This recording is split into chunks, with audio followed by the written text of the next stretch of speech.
Ok, donc bonjour à tous. Dans cette vidéo, du coup, on va voir les bases qu'il faut absolument avoir pour se lancer dans la publicité en ligne.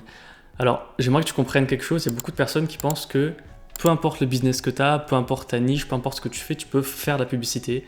Et au final, c'est totalement faux. Les vendeurs de rêves ou ceux qui veulent absolument vendre leur service te diront totalement l'inverse. Mais c'est faux. Il faut vraiment que tu aies 4 bases. Donc en fait, on distingue 4 facteurs qui sont à l'origine de ta réussite publicitaire. Donc premièrement, tu as l'offre. Deuxièmement, tu as ta page de redirection. Troisièmement, tu as ta scalabilité. Et quatrièmement, tu as ton produit. Donc il y a une petite image qui va s'afficher à l'écran pour que tu puisses un petit peu mieux comprendre ces facteurs. Du coup, donc le grand 1, c'est le produit.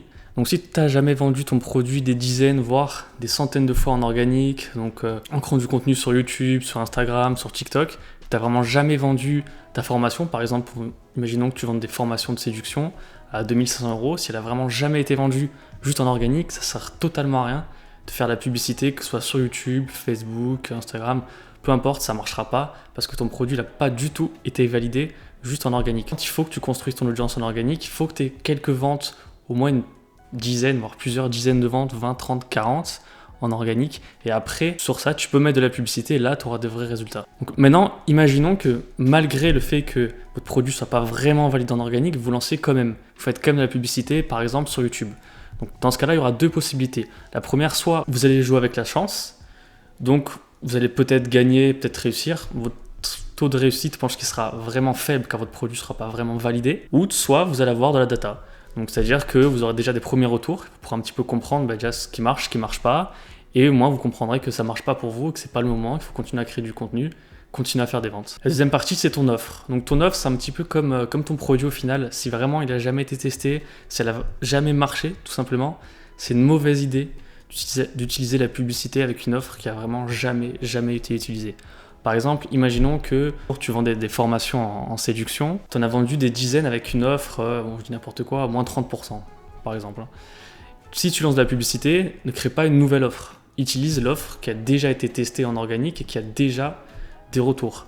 Comme ça te permettra d'avoir du recul parce que vu que tu commences déjà à tester ton produit sur la publicité, si en plus tu testes une offre et tu testes plein de trucs en même temps, tu ne sauras pas ce qui marche pas. Donc prends des choses qui marchent et prends une offre du coup qui marche pour toi. Le troisième facteur, c'est la page de redirection. Donc si tu te lances dans la publicité, à partir du moment où tes prospects ou de potentiels acheteurs vont regarder ta publicité, forcément ils vont devoir cliquer sur un lien pour aller un petit peu plus loin. Donc que ce soit un lead magnet ou un tunnel de vente. Donc il faut que tu aies une page de redirection dans laquelle tu as confiance et que tu as déjà un minimum testé. Tout dépend du produit que tu vends, mais si des formations high ticket, donc vraiment à plus de 2000 €, le plus intelligent c'est d'avoir un lead magnet pour après récolter de la data, récolter des noms, des prénoms, des adresses mail, des numéros de téléphone, pourquoi pas, et de recontacter ces personnes derrière ou les travailler par mail. Donc il y a 2 types de lead magnet qui marchent plutôt bien, vraiment quand c'est des produits high ticket. Donc on a les webinars, donc ça peut être les webinars live notamment, et les formations en ligne, mais totalement gratuites. Donc par exemple 3 heures de contenu gratuit où tu vas un petit peu leur expliquer ta formation, ou tu vas donner de la valeur mais sans trop en donner pour leur donner envie derrière d'acheter vraiment ta formation totale. Donc c'est vraiment les 2 types de pages de redirection que tu dois tester et tu dois vraiment être sûr qu'elles marchent tout simplement, que au moins ta page de capture de mail marche. Après, par rapport au lead magnet, donc soit le webinar ou la formation gratuite, elle sera testée dans un deuxième temps. Mais d'abord, il faut que tu aies un minimum de data sur ta page de capture. Prends également en compte, donc si tu connais déjà ta page de capture, tu connais déjà ses stats en termes de taux de conversion, on va dire qu'il est à 25%. Prends en compte que quand tu vas faire la publicité et que tu vas cibler du coup une audience vraiment froide, un trafic froid qui ne te connaît pas dans un premier temps, ton taux de conversion va forcément baisser.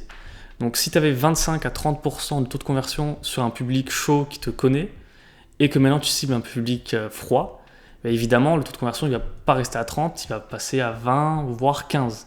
Donc prends également ça en compte. Donc le dernier point, le quatrième point, c'est ta scalabilité. C'est-à-dire que ça ne sert strictement à rien que tu fasses de la publicité si par exemple tu fais un accompagnement de 3 mois où tu es limité à 5 personnes tous les 3 mois. Ça sert totalement à rien. Tu vas dépenser de l'argent pour avoir 2-3 contacts et après tu vas t'arrêter.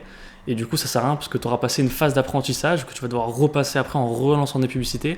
Donc c'est totalement incohérent. Par contre, si tu vends des formations en ligne, donc par rapport à la séduction encore une fois, 20 heures de formation en ligne, bah là, ça peut être intéressant parce que c'est un produit qui est en illimité, que tu peux vendre des centaines, voire des milliers de fois et tu n'as aucun problème de scalabilité. Donc vraiment, prends ça en compte avant de te lancer dans la publicité, parce qu'on a déjà parlé avec des coachs qui prenaient 2 personnes par mois, il fallait absolument faire la pub et dépenser des centaines, voire des milliers d'euros dans la pub, mais ça sert strictement à rien. Donc vraiment fais gaffe et fais en sorte d'avoir un minimum de scalabilité. Le mieux pour nous, c'est la formation en ligne, c'est le plus scalable. Si tu as déjà ces 4 facteurs, tant mieux. N'hésite pas à nous contacter du coup dans le lien qui est dans la description du coup pour bosser avec nous et du coup pour t'emmener du point A où tu n'as jamais fait de publicité, du point B où tu arrives à avoir des résultats avec la publicité grâce à YouTube. Merci, on se voit à la prochaine vidéo.